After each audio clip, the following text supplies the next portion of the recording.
Voyons à présent comment faire un formulaire sous Excel et en macro. Alors le formulaire va nous permettre tout simplement de transformer cet onglet saisie en un formulaire de saisie qui nous permettra aussi d'avoir le même type de choix ou peut-être même d'autres alternatives. Donc pour créer un formulaire, nous allons sur l'onglet développeur et nous allons ouvrir Visual Basic bien entendu. Et sur l'insertion, nous allons insérer du coup un user form, donc c'est-à-dire un formulaire d'utilisateur. Lorsque nous cliquons dessus, une nouvelle page s'ouvre avec la boîte à outils. Le formulaire, ce qui est intéressant, c'est que nous pouvons effectivement avoir un peu de toutes les tailles. Nous pouvons le renommer, bien entendu. Alors là, ici par exemple, sur la gauche, c'est le nom du formulaire.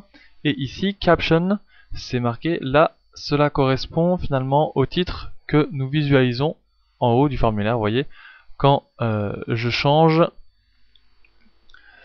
le caption en bas à gauche, cela change ici du coup dans l'intitulé sur le liseré supérieur. Pour créer donc un formulaire, rien de plus simple, hein, vous voyez, hein, il apparaît ici dans les feuilles à gauche. Alors en dessous nous avons les modules où sont enregistrés nos macros, et ici dans feuilles nous avons les user forms, c'est donc les formulaires que nous créons.